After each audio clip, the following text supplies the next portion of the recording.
So what's up, Rose Gang? I am in my lovely whip. I'm literally driving. I do not recommend driving and recording at the same time, but I'm doing it for the sake of this video. I recorded this video about 3 different times. First time I had the AC on and that wasn't gonna work.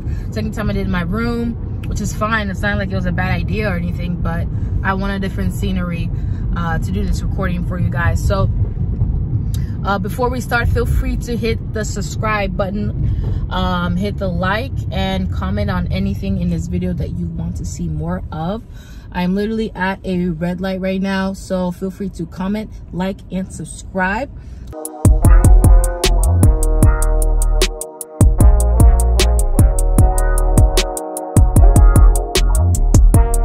Was a tomboy, now you all girly, never look tired. First of all, Lyft, Uber, any rideshare company is a side hustle, okay? I have done it full time, and I'm gonna tell you why it's better off being a side hustle. Because, girl, okay, no,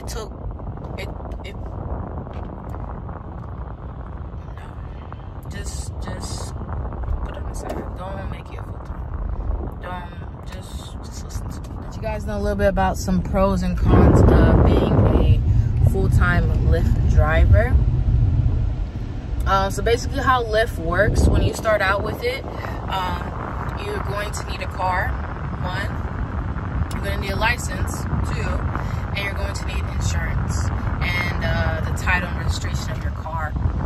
So you have to be 21 to start driving Lyft.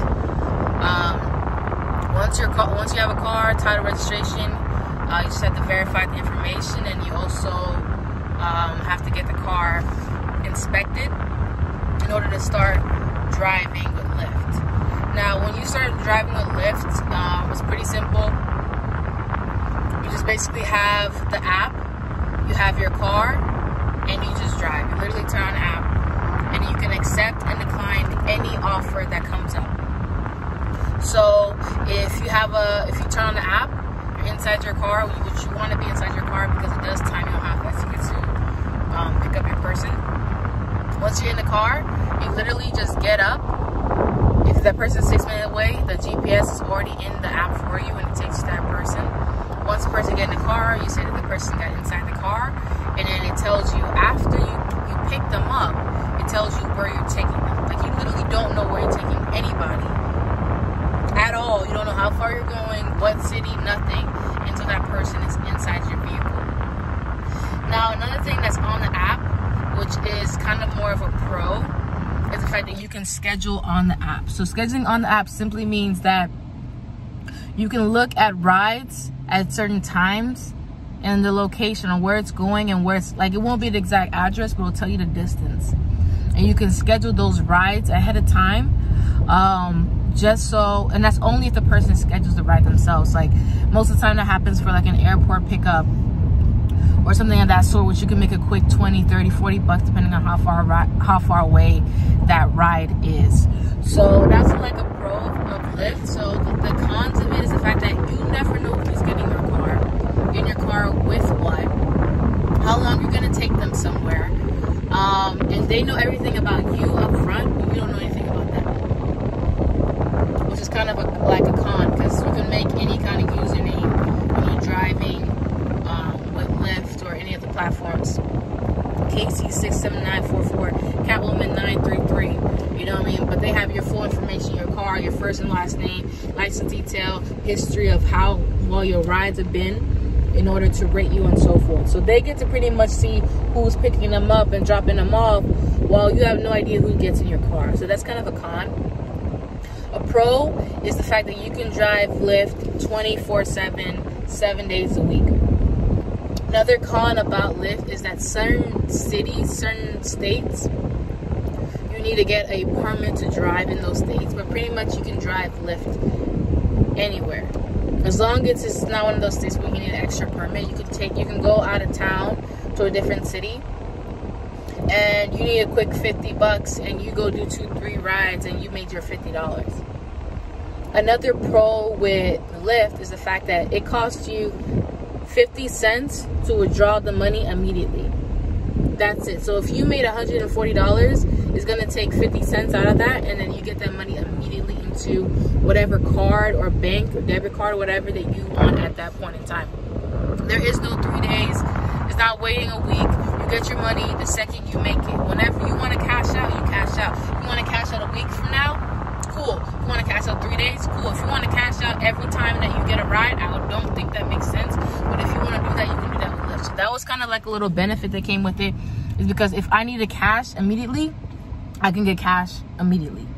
And as you start leveling up with the amount of rides and the amount of 5 stars that you get with Lyft, they start giving you better rides, like more money, better rides, better hours, which in turn is a little bit better than Uber. Now the big difference between Lyft and Uber is that Uber had things called surges, while Lyft had things where they gave you bonuses based on how many rides you did. So Lyft paid you for those little rides. So if you had a $3 ride, which is like 5 minutes, yeah, $3 ride. If you do 20 rides in a week, you get an extra $10, $12. If you do 3 rides in 2 hours span of time, you get an extra $9, $12. If you finish the week with 110 rides, you get an extra $110. So just like with Lyft and just like with Uber, when you are working for yourself, when you are your own boss, you're the one who's making this coin, and you're using your vehicle. This is your form of transportation. It's your whip. The biggest con is it is wear and tear on your vehicle. Straight up, it's wear and tear on your vehicle. You are putting miles on your car. Lyft and Uber is going to pay you from the time that you pick up and the time you drop off, nothing in between. So you have to track it yourself as a business owner, all your miles for all your transactions, so you can write them off at the end of the year. But the biggest thing is it is wear and tear on your car. I was driving Lyft full time to a point where I'm literally making about $4,000 a month. You know what I mean? And you don't need a degree to drive Lyft or Uber. You know what I mean? Especially Lyft. But the thing is, I am putting miles on my car. It got to a point where I was driving 9,000 miles a month, and I'm getting oil change every month, to a point where at the end of the year I drove over 80,000 miles on my car. You know what I mean? With just driving Lyft. So it is wear and tear on your vehicle. I would recommend that you have, if you have a new car, use a different kind of car, just because the more you drive, the more your vehicle depreciates, obviously. And it's just something that you should do on the side. I have done it full time, and I've loved the fact that I did it full time, and it helped me for that season in my life. But when you're driving for a living, you can get, if there's accidents you see all the time, there's possibilities you're going to get multiple tickets. You can mess up your driving history, your driving record. You're putting a lot of money into expenses. I mean, you don't get paid for miles when you're trying to sell your car. Like, you don't get paid for that. So it's just kind of like a different spectrum that you get when you're a business owner, is the fact that, yo, I'm going to spend this amount of money to try to make this kind of money. And it could be good for a short time, but long term, it could come back and bite you in your ass. So the biggest con I had with Lyft and Uber, just rideshare in general, is the wear and tear that it does on your body, and the wear and tear that it does on your car, especially if you're doing it full time. It could actually be something that can make you a lot of money for a season, or it could be something that costs you a lot of money in the long term. So you outweigh the odds, you make your decision for it. But for that season in my life, Lyft made me a lot of money, and the fact that I can do it whenever I want, however I want, and I don't have to ask nobody nothing, was a big benefit for me doing it. So overall, that's just the end of my little video. I'm going to show you guys some clips of when I was driving Lyft, how the app works, and so forth, and just other rideshare companies in general. I'll go more into that in a later video. But if you guys like this video, feel free to hit the subscribe button, hit the like button, and put a comment below if you want more my experience with Uber in general. I hated Uber, and I can tell you a whole lot of reasons why.